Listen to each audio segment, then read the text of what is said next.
Assalamualaikum warahmatullahi wabarakatuh. Kami dari kelompok 2 organisasi perusahaan yang berisikan saya Amanda Putri dengan NPM 22.129 dan rekan-rekan saya yaitu Adila Firda Kinayungan 22.056, Regina Amalia Putri 22.088, Sumera Tresna Rahayu 22.119 dan Widya Rizky Ramadhani 22.266. Lalu selanjutnya kami akan membahas mengenai organisasi perusahaan yang mencakup dari mulai bentuk sampai fiduciary duty. Lalu terdapat hasil analisis hukum kami mengenai kasus PT KHTEX.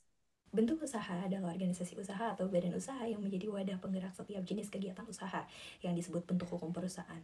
Dalam bahasa Inggris, bentuk usaha atau bentuk hukum perusahaan disebut company atau enterprise atau corporation. Bentuk hukum perusahaan tersebut diatur atau diakui oleh undang-undang baik yang bersifat perseorangan, persekutuan, atau badan hukum. Persekutuan perdata diatur dalam pasal 16-18 KUH Perdata yang pada intinya menyatakan perseroan perdata adalah suatu persetujuan antara dua orang atau lebih yang berjanji untuk memasukkan sesuatu ke dalam perseroan itu dengan maksud supaya keuntungan yang diperoleh dari perseroan itu dibagi di antara mereka. Lalu selanjutnya terdapat juga seperti firma, persekutuan komanditer atau CV, persekutuan terbatas atau PT, yayasan, BUMN, dan BUMD yang mungkin kita sering dengar dan tahu. Terdapat juga jenis lain seperti PMA dan PMDN, yaitu penanaman modal yang segala bentuk kegiatan menanam modal baik oleh penanam modal dalam negeri maupun penanam modal asing untuk melakukan usaha di wilayah negara Republik Indonesia.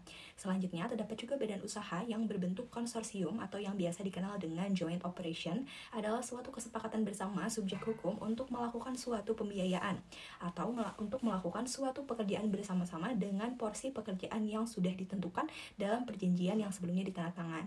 Terakhir terdapat induk perusahaan atau holding company yang menurut Munir Fuadi ia mengartikan holding company adalah suatu perusahaan yang bertujuan untuk memiliki saham dalam satu atau lebih perusahaan lain dan atau mengatur satu atau lebih perusahaan tersebut. Jadi holding company ini tuh di bawahnya terdapat anak company atau company-company yang dinaungi oleh holding company itu sendiri.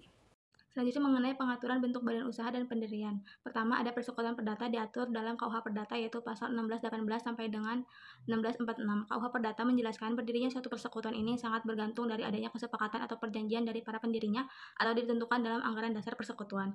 Yang kedua ada firma. Dasar hukum firma masih menggunakan bagian kedua bab ketiga KUHD yang dicampur dengan ketentuan persekutuan komanditer atau CV pada pasal 16 sampai 35 KUHD. Firma harus didirikan dengan akta autentik yang dibuat di muka notaris. Selanjutnya akta pendirian firma ini didaftarkan di Kepaniteraan Pengadilan Negeri yang daerah hukumnya meliputi 4 kedudukan firma yang bersangkutan. Selanjutnya CV. CV merupakan firma, maka untuk pengaturan CV juga diberlakukan ketentuan pasal 22 dan 23 KUHD. Maka dari itu, pindahan CV tidak diatur secara khusus di dalam KUHD. Kemudian koperasi. Koperasi diatur oleh Undang-Undang Nomor 20 Tahun 2008 tentang usaha mikro kecil dan menengah, yang menyeratkan bahwa usaha mikro kecil dan menengah ini secara tegas, pembiayaan usaha mikro kecil dan menengah ini bisa didorong melalui koperasi simpan pinjam dan koperasi jasa keuangan konvensional dan syariah. Mekanisme pendirian koperasi terdiri atas beberapa tahap. Pertama adalah pengumpulan anggota, kemudian para pendiri memisahkan harta kekayaan sebagai modal awal koperasi, kemudian mengadakan rapat anggota untuk membuat anggaran dasar dan anggaran rumah tangga, serta menentukan pemilihan pengurus koperasi. Lalu pembuatan akta pendirian koperasi dibuat oleh notaris dalam bahasa Indonesia. Yang terakhir pengajuan akta pendirian koperasi ini kepada menteri untuk mendapatkan pengesahan. Kemudian ada perusahaan terbatas yang diatur secara komprehensif dalam Undang-Undang Nomor 40 Tahun 2007 tentang perusahaan terbatas. Undang-undang ini mengatur segala aspek terkait pendirian, pengelolaan, hingga pembubaran PT. Lalu ada yayasan untuk perundang-undangan yang mengatur tentang yayasan dimulai dari Undang-Undang Nomor 16 Tahun 2001 diubah dengan Undang-Undang Nomor 28 Tahun 2004 tentang yayasan. Yayasan didirikan oleh satu orang atau lebih dengan memisahkan sebagian harta kekayaan pendiriannya sebagai kekayaan awal. Pendirian yayasan dilakukan dengan akta notaris dan dibuat dalam bahasa Indonesia. Yang terakhir ada Badan Usaha Milik Negara atau BUMN diatur dalam Undang-Undang Nomor 19 Tahun 2003 tentang Badan Usaha Milik Negara. Secara umum, proses pendirian BUMN melibatkan beberapa tahap, yaitu yang pertama inisiatif pendirian, kedua penyusunan rencana bisnis serta analisis risiko, lalu pengesahan anggaran dasar didaftarkan pada Kementerian Hukum dan HAM untuk nantinya diterbitkan akta pendirian BUMN. BUMN perlu memperoleh izin usaha sesuai dengan bidang usahanya dan setelah semua persyaratan administrasi terpenuhi, dilakukan pengangkatan direksi dan komisaris untuk menjalankan operasional. Selanjutnya mengenai tanggung jawab eksternal dan internal perusahaan. Yang pertama tanggung jawab pemegang saham di internal, yaitu memantau kinerja perusahaan, memberikan masukan. Lalu selanjutnya ada tanggung jawab Dewan Komisaris. Dalam pasal 114 Undang-Undang Perseroan Terbatas, tanggung jawabnya yaitu melakukan pengawasan dan memberikan nasihat. Lanjut, mengenai tanggung jawab direksi. Tanggung jawab direksi yaitu mengatur dan mengelola perusahaan sebagaimana dalam pasal 92 Undang-Undang Perseroan Terbatas.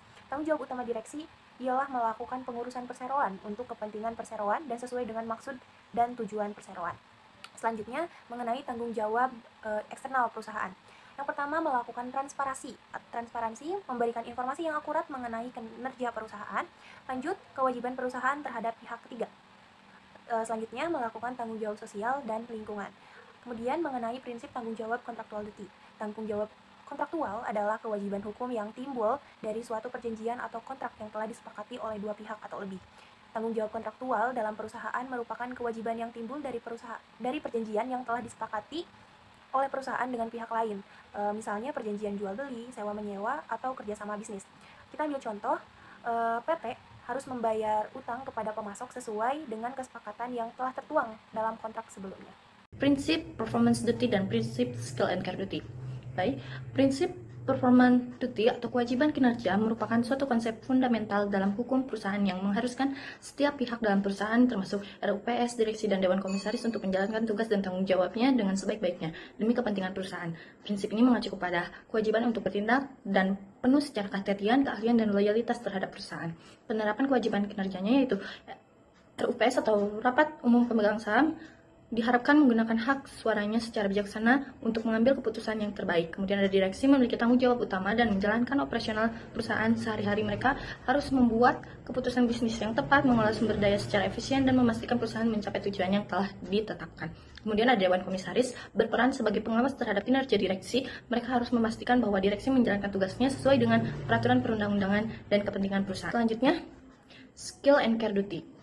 Prinsip skill and care duty atau kewajiban untuk bertindak dengan keahlian dan kehati-hatian merupakan suatu standar hukum yang melekat pada para pengurus perusahaan, khususnya direksi dan dewan komisaris, agar terhindar dari perbuatan kelalaian yang merugikan pihak lain. Jadi statutari dati ini merupakan kewajiban hukum yang diatur oleh undang-undang di mana direksi harus menjalankan tugasnya dengan itikat baik dan sesuai dengan peraturan perundang-undangan yang berlaku. Kalau terjadi pelanggaran terhadap prinsip tersebut dapat mengakibatkan tuntutan hukum berdasarkan perbuatan melawan hukum seperti yang diatur dalam pasal 1365 KUH Perdata. Kemudian konsekuensi pelanggarannya itu akan menghadapi berbagai sanksi seperti denda atau sanksi administratif dari pemerintah, kemudian tuntutan hukum dari pihak ketiga atau pemegang saham, lalu kerugian reputasi yang dapat berdampak negatif pada operasi kepercayaan publik. Selanjutnya saya akan menjelaskan mengenai fiduciary duty, yaitu fiduciary duty merupakan kewajiban moral dan etika yang mengharuskan direksi untuk bertindak demi kepentingan terbaik perusahaan dan pemegang saham. Fiduciary duty ini diatur dalam Undang-Undang Nomor 40 Tahun 2007 tentang perseroan terbatas. Fiduciary duty ini ada dua prinsip, yaitu yang pertama duty of care atau tanggung jawab hati-hati, yang kedua itu duty of loyalty atau tanggung jawab loyalitas. Nah, duty of care ini atau tanggung jawab hati-hati ini direksi diharuskan untuk bertindak dengan kehati-hatian dan mempertimbangkan semua informasi relevan sebelum membuat keputusan. Jadi mereka harus melakukan analisis yang wajar terlebih dahulu untuk memastikan keputusan yang diambil adalah yang terbaik bagi perusahaannya. Yang kedua itu ada duty of loyalty atau tanggung jawab loyalitas, yaitu direksi harus mengutamakan kepentingan perusahaan di atas kepentingan pribadi mereka. Jadi mereka ini dilarang untuk menggunakan posisi mereka untuk keuntungan pribadi. Kemudian konsekuensi pelanggarannya ini yaitu yang pertama ada tuntutan hukum dari pemegang saham atau pihak ketiga yang merasa dirugikan. Kedua, kewajiban untuk mengganti kerugian yang diakibatkan oleh tindakan mereka. Yang ketiga ini kerugian reputasi yang dapat mengganggu kelangsungan perusahaan. Jadi untuk statutari dati ini lebih berfokus kepada kepatuhan terhadap hukum dan regulasinya, sedangkan untuk fiduciary dati ini menekankan kepada tanggung jawab moral dan etika dalam pengelolaan perusahaan. Isu hukum yang kelompok kami ambil yaitu tentang PT KHTX. Ada latar belakangnya. Latar belakang yang kami ambil yaitu bertujuan untuk meneliti kasus PT KHTX yang merupakan contoh nyata dari dampak negatif industri konstruksi terhadap lingkungan. Kasus-kasus serupa sering terjadi di mana perusahaan tidak mematuhi regulasi yang ada, seperti yang terlihat dalam pembangunan jembatan di atas Sungai Cikijing tanpa izin. Tindakan ini melanggar Undang-Undang Nomor 7 Tahun 2004 tentang sumber daya air yang bertujuan untuk menjaga kelestarian lingkungan. Dengan mendalami kasus ini, kita dapat memahami lebih dalam permasalahan yang dihadapi dan mencari solusi untuk mencegahnya. Lalu terdapat rumusan masalah yang akan kita kaji selanjutnya, yaitu bagaimana penerapan prinsip skill and care duty dan statutory duty yang harus dimiliki oleh organ perusahaan pada kasus PTKH Tax. Selanjutnya, bagaimana tanggung jawab eksternal yang dijalankan oleh PTKH Tax, dan terakhir, bagaimana penerapan hukum Undang-Undang Nomor 7 Tahun 2004 tentang sumber daya air pada kasus PTKH Tax. Lalu terdapat manfaat yang pada intinya kita mengetahui bagaimana rumusan masalah tersebut. Dapat dasar hukum yang kami pakai yaitu Undang-Undang Nomor 7 Tahun 2004 tentang Sumber Daya Air Pasal 94 Ayat 3 huruf D, Junto Pasal 63 Ayat 3, Junto Pasal 96 Ayat 2. Selanjutnya ada kronologi kasus. Kronologi kasusnya pada tahun 2003, PT KHTX membeli tanah dari PT Dwi Papuri, perusahaan yang bergerak dalam bidang pengolahan kawasan industri seluas 32 hektar untuk memperluas bangunan gedung kantor, gedung penyimpanan barang, gedung produksi, dan lahan parkir termasuk pembangunan jembatan sebagai jalan atau pintu keluar masuk KHTX. Dengan permintaan agar lahan yang dibeli oleh PT KHTX ini tidak dilalui aliran Sungai Cikijing, kemudian atas permintaan dari terdakwa yang mewakili PT KHTX tersebut, selanjutnya PT Dwi Papuri mengalihkan aliran Cikijing dari lahan yang dibeli oleh PT KHTX ke solokan atau parit yang lebarnya 1 meter, panjang 700 meter. Tanah kas desa Magunarga yang telah dibebaskan oleh PT Dwi Papuri yang letaknya berada di sebelah timur PT KHTX. Namun pembangunan jembatan ini di atas Sungai Cikijing ini tanpa izin dari pemerintah pusat yang mana hal ini bertentangan dengan Undang-Undang Nomor 7 Tahun 2004 tentang Sumber Daya Air. PT KHTX akhirnya dijatuhi hukuman pidana yaitu denda sebesar 500 juta rupiah. Dalam kasus ini, PT KHTX telah melakukan tindakan yang melanggar terkait penerapan prinsip dari skill and care duty dengan tidak bertindak secara hati-hati, yaitu pertama, PT KHTX melakukan pengalihan aliran sungai tanpa izin. Tindakan ini jelas-jelas melanggar peraturan perundang-undangan yang berlaku. Kemudian, PT KHTX kurangnya mempertimbangkan dampak lingkungan. Perusahaan tampaknya tidak melakukan kajian yang cukup mengenai dampak lingkungan dari pengalihan aliran sungai. Hal ini mengindikasikan kurangnya kehati-hatian dalam menjalankan kegiatan usahanya. Selanjutnya, tanggung jawab eksternal. Tanggung jawab eksternal perusahaan merujuk pada kewajiban perusahaan terhadap lingkungan di luar perusahaan itu sendiri. Ini mencakup interaksi perusahaan dengan masyarakat, lingkungan pemerintah, dan pemangku kepentingan lainnya. Seperti kita ketahui bahwa pelanggaran PT KHTEK ini telah melakukan konstruksi pembangunan jembatan di atas aliran Sungai Cikijing tanpa memperoleh izin dari pemerintah atau selaku pihak ketiga.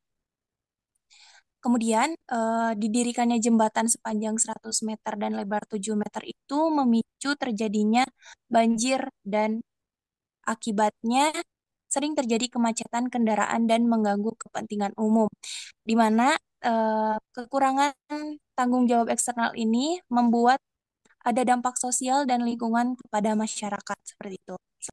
Penerapan hukum Undang-Undang Nomor 7 Tahun 2004 tentang Sumber Daya Air pada kasus PT KHTEK sudah sesuai. Namun dalam hasil putusan pengadilan belum menunjukkan keadilan yang pantas terhadap masyarakat sekitar, dikarenakan hakim hanya memberikan hukuman berupa denda saja, tetapi tidak menanggulangi dampak buruk yang dapat terpicu dari jembatan PT KHTEK tersebut. Untuk selanjutnya ada kesimpulan dari kasus yang kita ambil, yaitu tindakan PT KHTX ini yang melakukan pengalihan aliran sungai dan pembangunan jembatan tanpa izin, serta tanpa mempertimbangkan dampak lingkungan merupakan pelanggaran serius terhadap prinsip skill and care serta statutory dati. Hal ini menunjukkan bahwa perusahaan tidak hanya bertanggung jawab terhadap keuntungan semata, tetapi juga harus memperhatikan tanggung jawab sosial, hukum, dan juga lingkungan. Sarannya ini ada dua, yaitu untuk badan usaha dan juga untuk APH dan juga pemerintah.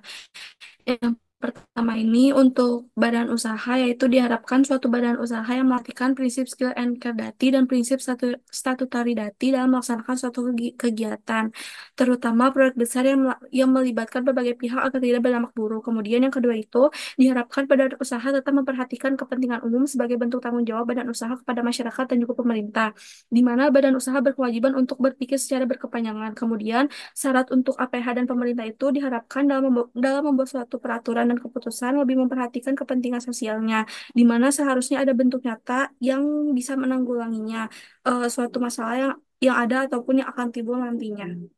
Baik, terima kasih. Sekian dari kelompok kami. Jika ada yang ingin ditanyakan, silakan kami buka untuk sesi diskusi.